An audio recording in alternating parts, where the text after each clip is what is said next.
you imagine that you heard someone speaking across the wall and say it's a quite distinctive sort of voice, and maybe you're in the city centre sitting having a drink and you hear this voice go, where's that voice come from? I know that voice. And you might start a conversation, and then you might realise that that person that you're speaking to is a person you've heard all your life and never actually met.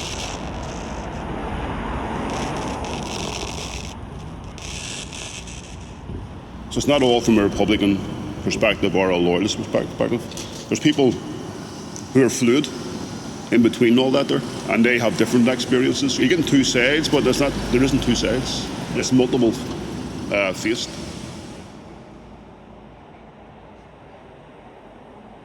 Your main job is during any of these interviews or tours is A, B, and C, which is accept nothing, believe nothing, and check everything.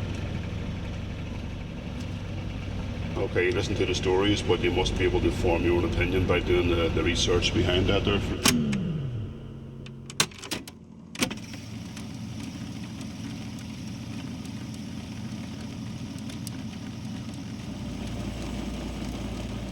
We have now decided that the Army will erect and man a firm peace line to be sited between the Divis Street area and the Shankill Road on a line determined by a representative body from the City Hall. In conjunction with this action, barricades will be removed in all areas of Belfast, both Protestant and Catholic, starting on the fringe of the city and moving into the centre. I don't want anybody to think that the peace line or the wall that is bound to be known is a permanent solution. That is my concern. It may be necessary, as I have said today, for it to be put there in order to get rid of the individual efforts of self-protection, the barriers and the barricades. And it may be necessary as an interim measure in order to allow passions to cool, tensions to lessen. That, I agree, is a justification for the peace line. But we cannot have a situation in which you have one of the great cities of the United Kingdom permanently divided by barriers of this kind. And the two communities have just got to learn to live together. Of course, it's the responsibility of the British government and of the Northern Ireland government to provide the security through the forces of law and order in which people will do that. Would you do it if the other side did? Yes. But they've just told me that they're waiting until you take yours down. Well, that's it. They had barricades long before we had barricades, you know. So it's a tired and fidgety stalemate. Some weeks ago, the government appealed for the barricades to come down not only in the street, but in people's minds.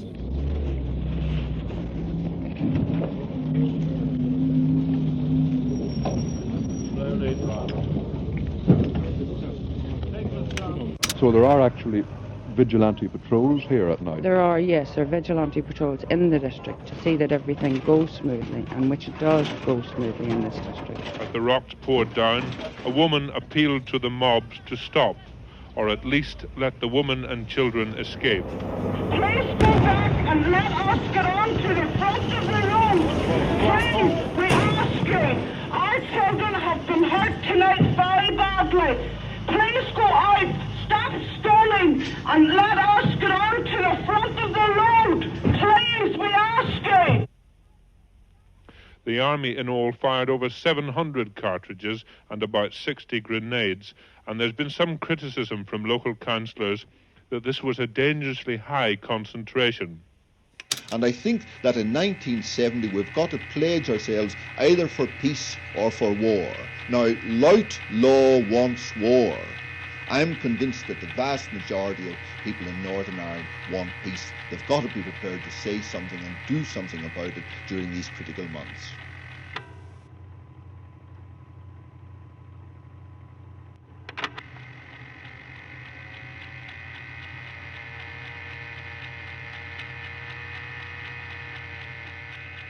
Susie was a baby, Susie was, she went up, ooh, ah, ooh, ooh, ah.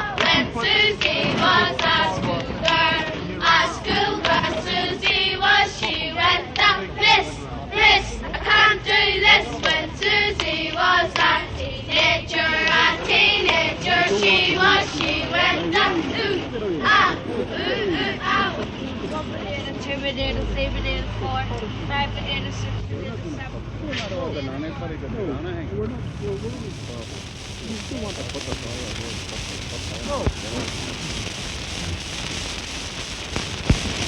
Well, the peace barrier is really a line which has got to be sited very carefully according to what the city authorities want in relation to the two communities, mainly between the Shankill and the Falls Road area.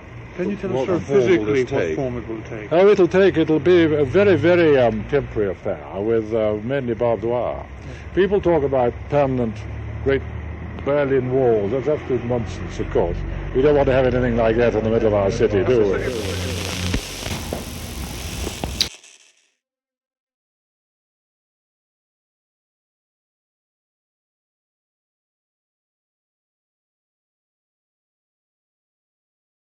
Welcome to West Belfast. I'm your tour guide for today. Now, what this mural here is about, this is the gateway to West Belfast. This is the Gaeltacht area, and people want to show you that they consider themselves as Irish as any other part of the island of Ireland.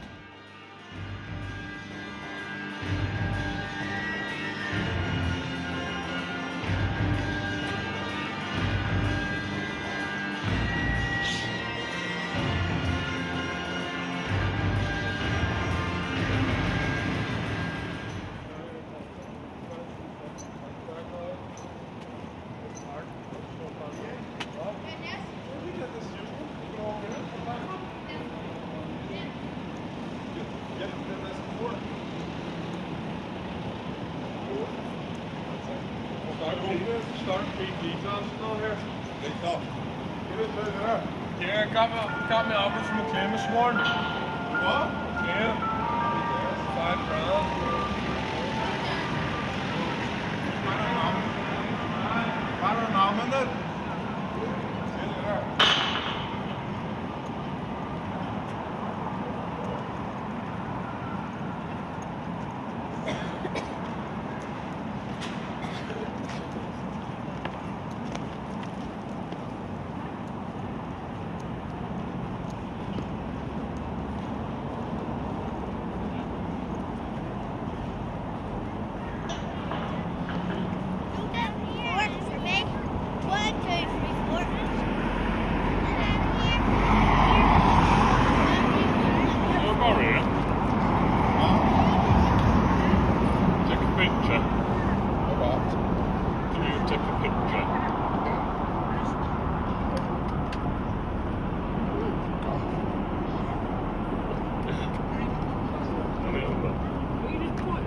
So this is the lower Shankill.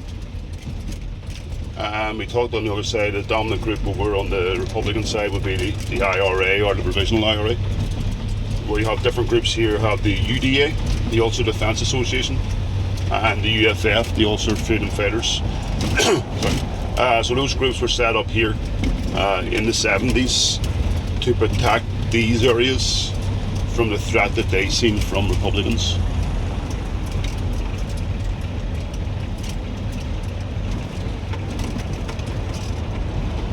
So as you see on the Republican nationalist side, you'll see people who are heroes within that community, and then here you will see people who are heroes to the community here.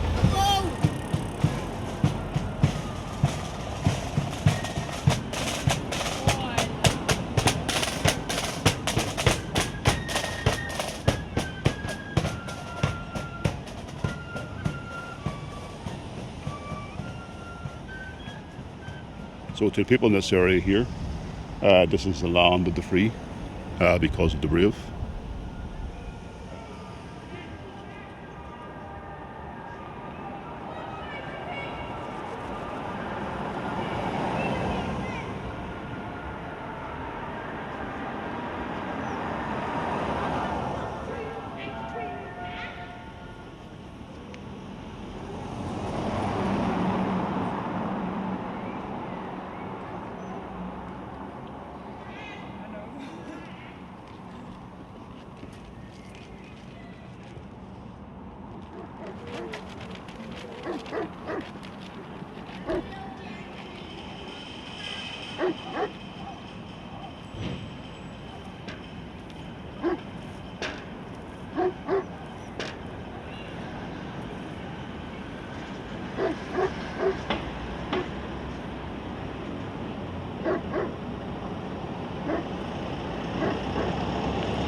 So just ask the question, is there any way you can identify between Catholics and Protestants? Guys, I always grew up with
The word peace meant the opposite of what it was.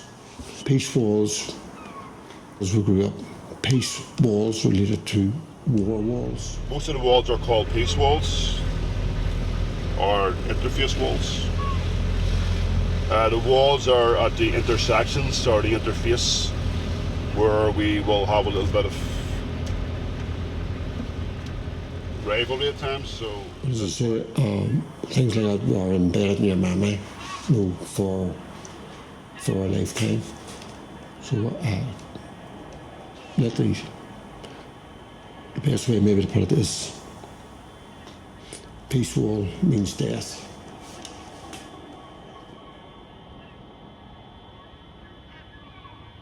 I call myself half and half because I've relatives on this side and I have relatives on that side. Well, I've had people from both sides climbing over. It's like I call it the Belfast Berlin Wall, because when they're closed, they all climb over.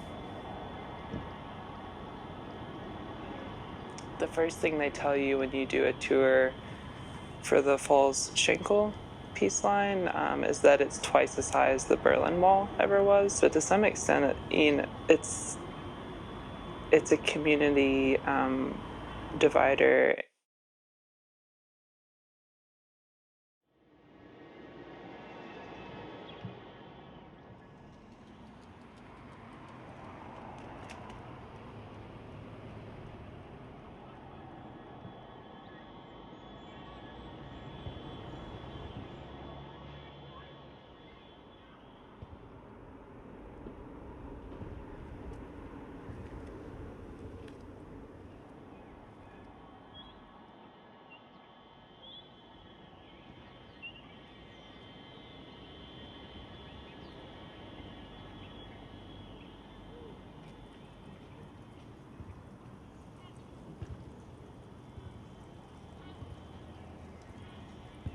Area has witnessed a lot of violence in the past.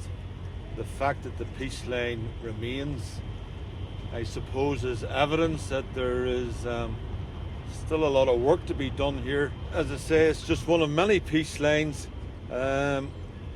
which were at one stage a kind of quick fix solution. The early days were called peace walls. Peace lines, and I'm on record as saying whoever called them that should have been shot, because in actual fact it never brought any peace. Most people who have either been killed or injured has been within 500 yards of a peace wall. I do say our peace line. It's an automatic gesture that I call it that, you know, because technically, if it becomes part of your community, then it obviously you do have a bit of ownership over it. You know?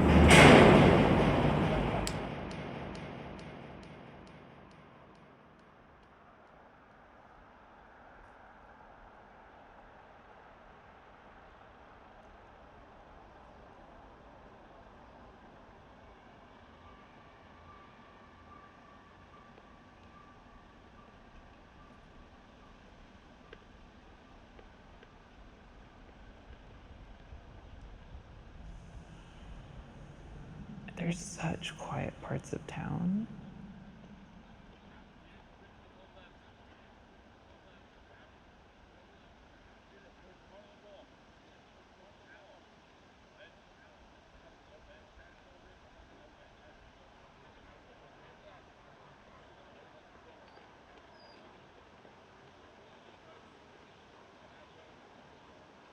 This is where the Peace Wall is here. And this part of the Peace Wall, you've probably been along it yourself. So it's 3 miles long, with the 5 sets of gates along. And even to the present day, these gates still closed.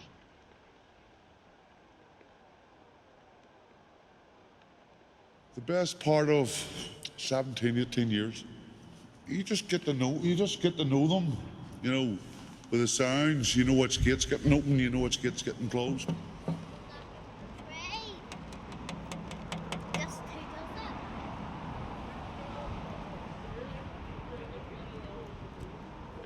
So again, it's not to say that there's not things happening and there's not tensions, but it's so literally, like sound-wise, it's so quiet. But now, maybe more so where I live now, or maybe it's just having lived on an interface longer, even though it's a different one, I don't associate with that. I associate it as kind of like a tense silence, like a sense that there's something going on, you just don't know what.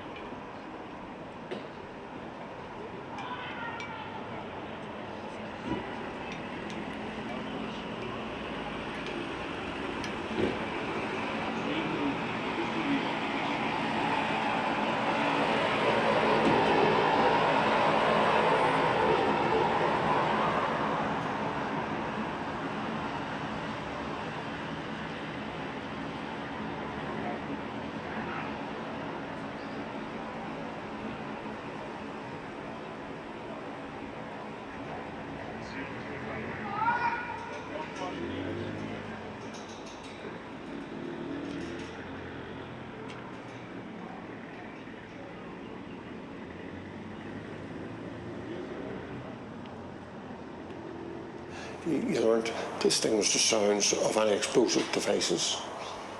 Besides, because of the noise of the blast, but also was that there was silence. You know, because you knew you'd been injured.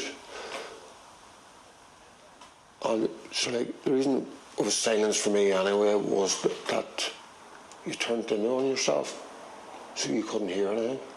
Now, it could have been that hearing was damaged because of the sound of the blast. But for a short time scale of maybe 10 seconds, it was silence. Then after that, it was like somebody had turned the volume on a record player to full blast. You know, so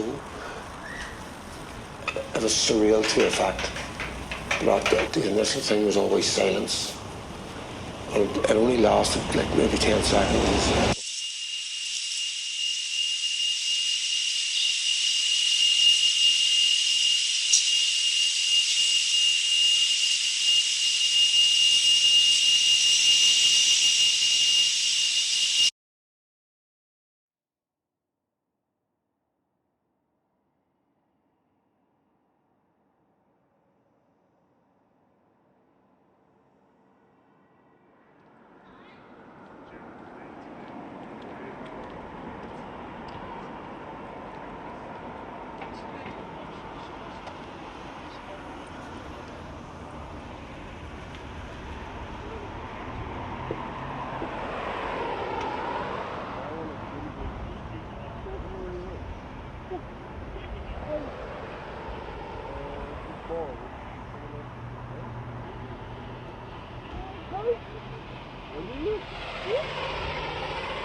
I only open them at the weekends means the gates will remain until there's confidence between both sets of communities for them to come down, which will never be in our lifetime.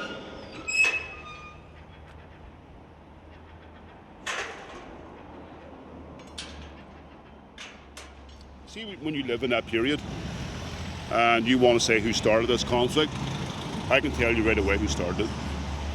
They started it. Exactly. Who's they? Everybody will say they started it, but when you get to this point in time, what they're asking for is what happened.